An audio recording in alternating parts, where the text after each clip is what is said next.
Let's go. Let's go. In 05 and 06, I deployed to Kuwait. I used to wait every day for them to say, nature going home. I missed my life, missed my wife. For 15 months, she was all alone. But when I got back, I felt out of control. Feeling entitled, I put my life on hold. I keep on drinking, so I'm sinking in a river of liquor. Me and my wife weren't alright, I didn't reconnect with her. I had a business, insurance agent, and rental properties. But is there something bigger than this? I know there's gotta be, so I invested in myself. I started seeing coaches. Life is a camera, I fixed the lens, and now I see in focus. Now my life's unrecognizable from my life just a couple years ago. 17 plus years of marriage, it's never been better than this. And we got 3 kids, that's who I do it for. I'm called to be a leader. I'ma lead the way, cause I'm a firm believer. We can do anything we want. Look, if I said it, then I meant it. I probably already did it. Consider it done. Consider it done. If you need some inspiration, you should play this Championship Leadership Podcast. With Nate Bailey. Championship Leadership Podcast. Championship Leadership Podcast with Nate Bailey.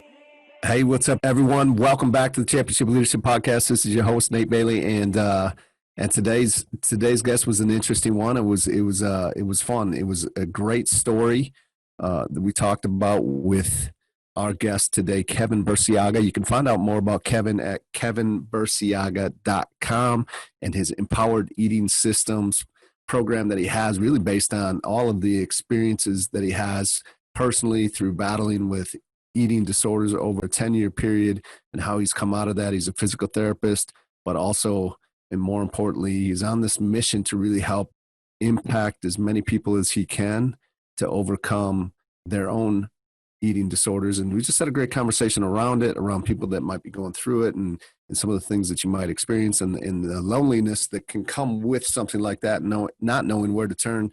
And he's an incredible resource for anyone that is experiencing this or maybe knows somebody that is experiencing or battling with this, any type of eating disorder, that they could reach out to him, send him a message so that they could get some help. So with that, please tune in, check him out, Kevin Burciaga. Hey, what's up, everybody? Welcome back to the Championship Leadership Podcast, and I'm excited today. We got Kevin Burciaga out of California, Modesto, California, here with us today. Thank you so much for being with us here today, Kevin. Appreciate it, man. Thank you. Good to be here.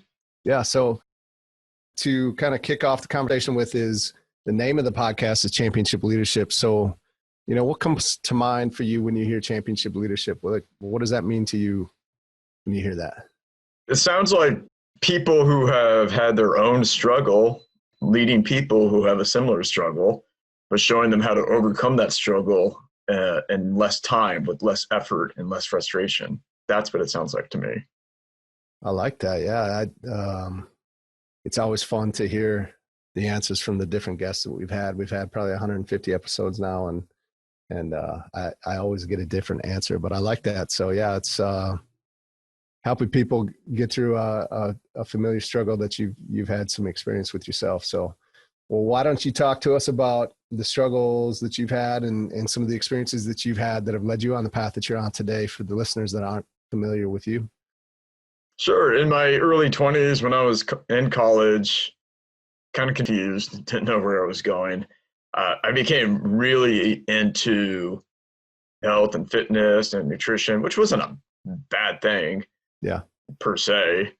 But it turned into this unhealthy obsession, this fixation, and it started to modify my behavior. So instead of getting healthier, I actually became less healthy, and it damaged my health. Yeah. So it had this perverse effect.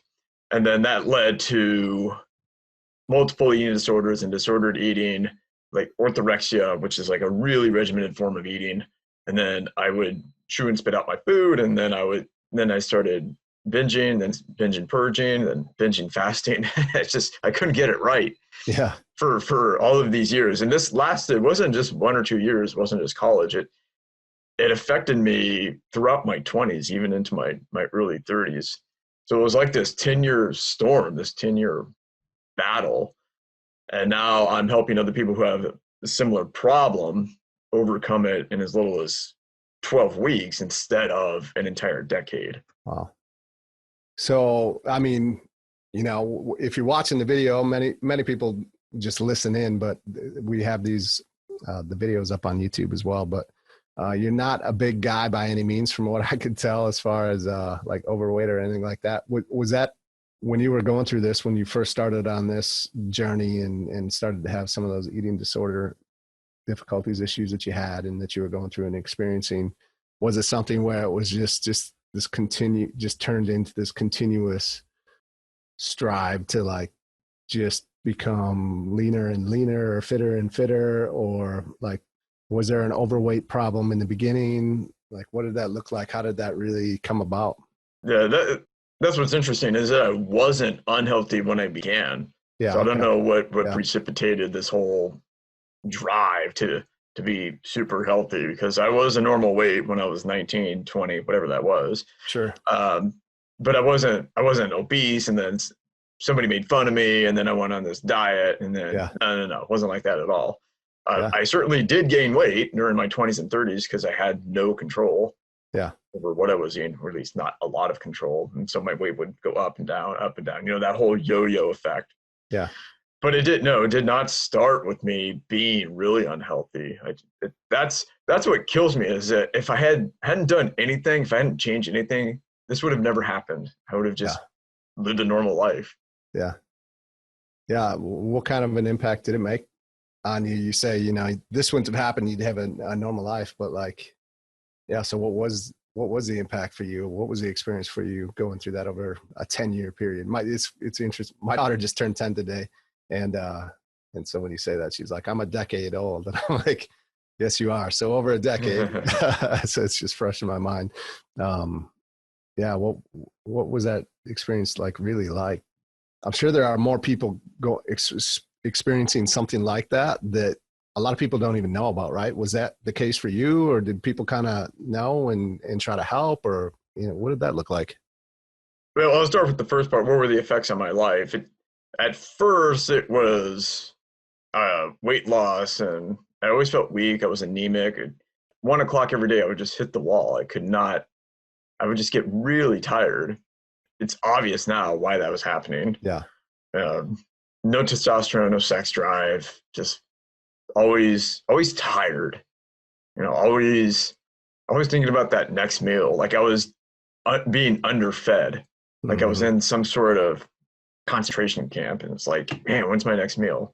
Yeah. And so that I always had like brain fog, and I couldn't focus, and I was socially isolated, and so it impacted my social life, affected me physically, my mental focus, and then obviously the long-term physical effects of binging and purging and compensating and fasting. That was a huge demand on my body for all those years. So I'm surprised that I came out of this without any permanent effects. Yeah. Yeah. And so what was that like, you know, as you go through that, was it obvious to people along the way over the years, or did it become obvious? Were there people there to help you through that? How did you, I guess, get through the other side of that eventually to do what you're doing now, which is helping others that are experiencing the same things that you did yourself? But I never sought help. I never went to formal rehab. I talked with the psychologist a few times in my early 20s, but that was it. Mm-hmm. I never went through the traditional rehab process, and never sought formal therapy, because I always wanted to solve it myself, and I'm not sure that was the best thing for me to do. Mm-hmm. On the other hand, I didn't want to tell anybody. So your question is, did they notice? I don't know. Okay. I don't know if they ever suspected that. They certainly didn't tell me. Okay. I mean, there was definitely changes in my physique, so maybe they suspected something was up, or maybe they didn't. I don't know. Yeah. Yeah. But they weren't coming to you and being like, hey, what's going on? And, you know, so you literally figured this out on your own. So what was it like to get on the other side of this? Like, I imagine it could feel pretty good. Like, when do you really realize that you had a handle on it and that you were back to being healthy and through this thing? Hard to say. There wasn't one point Yeah. where I got to the top of the mountain and, Right. declared victory. There was no rocky moment Yeah. where I wish I could say, yay, I finally beat it. I think it was just kind of a gradual victory. Realizing that I had been behaving normally for several months, and then a year, and then it's thinking, okay, this is different. This is under control. But it wasn't like one day I recovered and confetti came down from the sky and there was this big parade. But that's what I always thought it was going to be, and it wasn't. Life moved on. Yeah. So throughout that, when did you become a physical therapist? Was this throughout this journey? Yeah, that was this is all throughout my 20s. So I went to college, had, like a lot of young adults, had no idea what I was doing or where I was going, which I think contributed to the whole disorder. Yeah. Just the confusion and the social isolation. And then I taught English, and then became a personal trainer, and then had difficulty making a living as a personal trainer, as many personal trainers do. Yeah. And then I segued to physical therapy, and went to physical therapy for 2.5 years in my 20s, and then got my license about 6 months before my 30th birthday. Okay. And, but it was during this time that I had these problems. Okay. So what was it for you that was like, man, I want to go and help other people with this. Like, I want to be a leader inside of using the experiences that I had to go and help others through this. When did that come about? I initially didn't want to, because I would have to tell my story and share my story as I do, on these podcasts or on my YouTube channel. And I actually resisted it for a year or two, because I wanted to forget it, move on, do something else. But there was just this voice, and maybe you've heard it. So I have this story, and I also have this solution, and I think it would be selfish if I kept it to myself.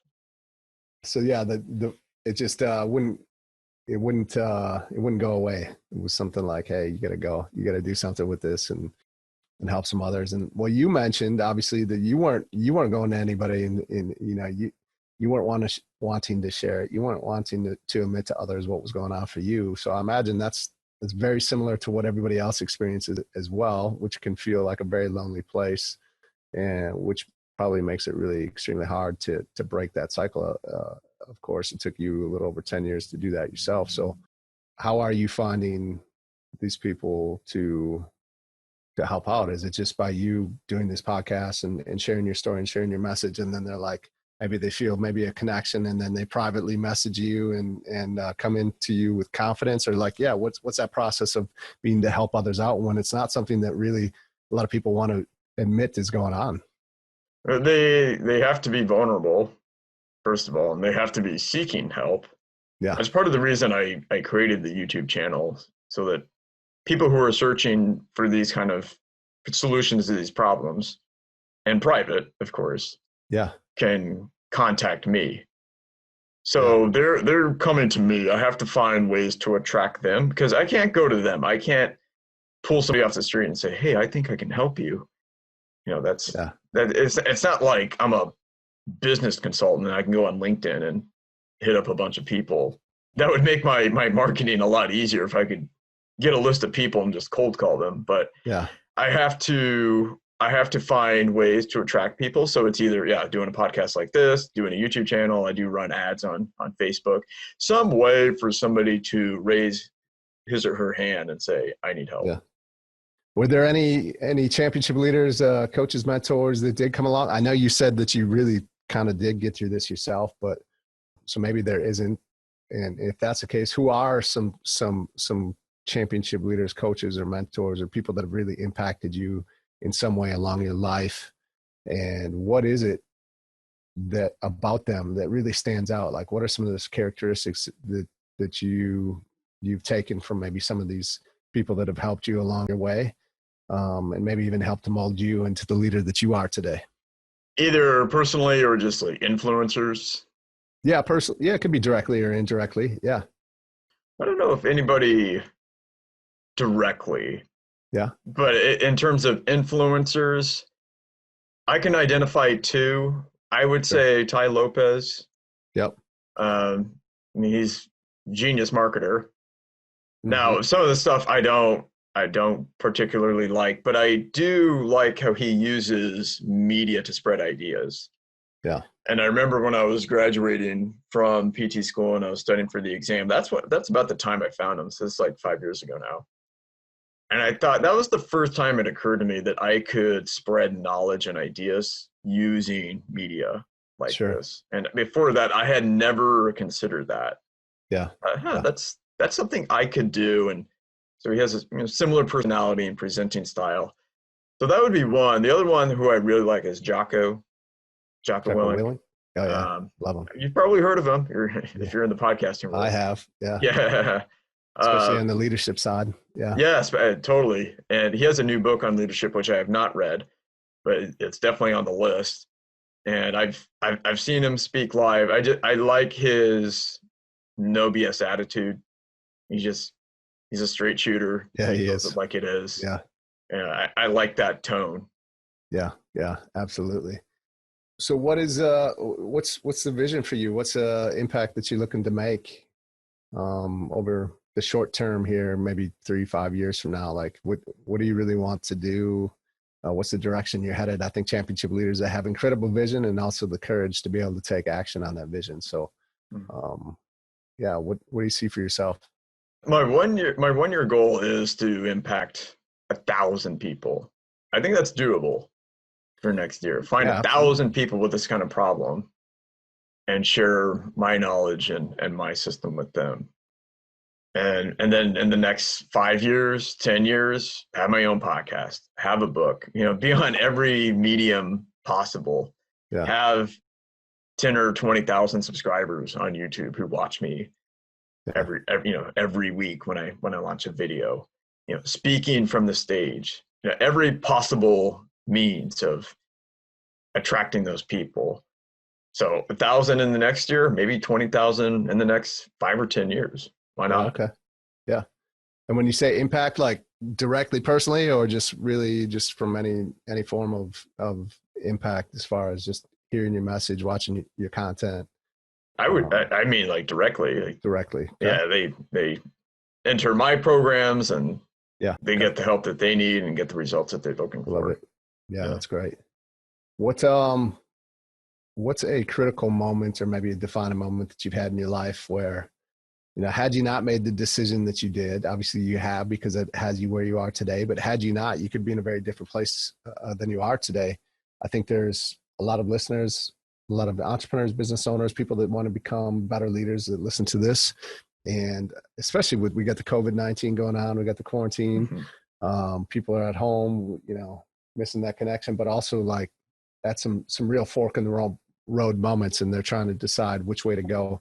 Is there a time that sticks out to you that you could share to kind of help inspire these folks listening that are in that moment themselves, that, they just got to listen and go where they know they want to, where that like that voice that you talked about is telling them, hey, go this way. But they for whatever reason, a lot of times will resist it like you did for a while, right? I think it was 3 years ago when I invested in my own, in the first coaching program. Mm-hmm.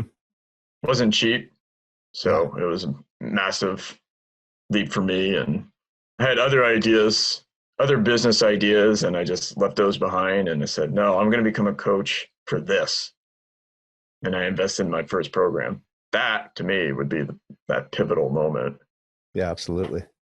And I mean, I remember my first time making a significant investment in a coaching program, just similar to what it sounds like you did. And it was difficult. It was a definite critical moment. But I can definitely look back to that moment and be like, man, my life would not be what it is right now. I wouldn't be on this podcast right now. A lot of things would be different in my life had I not. So what are some of the big results and changes that have happened because of that for you? That have happened because of that one decision. Yeah. That I'm impacting other people and sharing my ideas, and people are paying me for it. So it's kind of like it's leading to the next transition in my life. So I went from student to professional, or like full-time employee. Now I'm going from full-time employee to full-time entrepreneur. Yeah. So that's where things are heading. But I had to plant that seed several years ago. Yeah.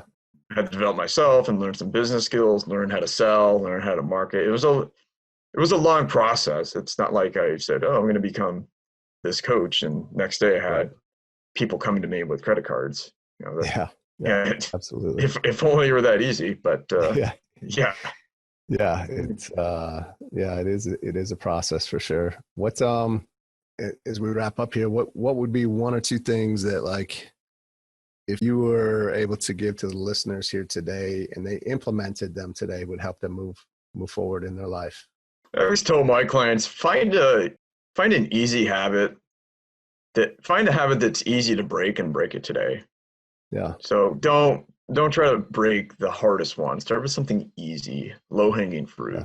Yeah. I love that. And just start making a 1% improvement in your life. Yeah.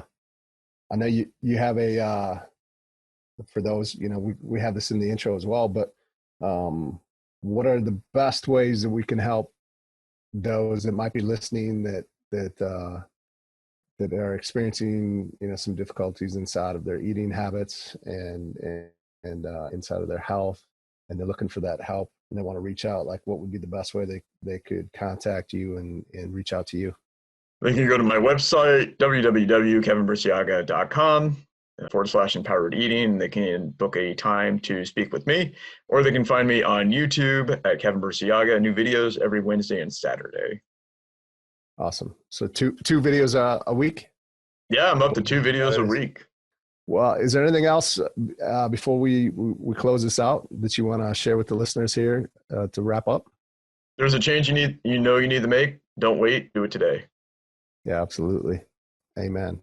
So I appreciate you, Kevin, coming on and spending some time with us today during your busy life. And I love what you're up to and the impact you're making for people. Thank you so much for coming, man. Thank you, Nate. Yeah, absolutely. Have a great day. Let's go! In 05 and 06, I deployed to Kuwait. I used to wait every day for them to say, nature going home. I missed my life, missed my wife. 15 months, she was all alone. But when I got back, I felt out of control. Feeling entitled, I put my life on hold. I keep on drinking, so I'm sinking in a river of liquor. Me and my wife weren't alright, I didn't reconnect with her. I had a business, insurance agent, and rental properties. But is there something bigger than this? I know there's gotta be, so I invested in myself. I started seeing coaches. Life is a camera, I fixed the lens, and now I see in focus. Now my life's unrecognizable from my life just a couple years ago. 17 plus years of marriage, it's never been better than this.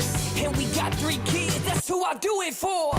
I'm called to be a leader. I'ma lead the way, cause I'm a firm believer. We can do anything we want. If I said it, then I meant it. I probably already did it. Consider it done.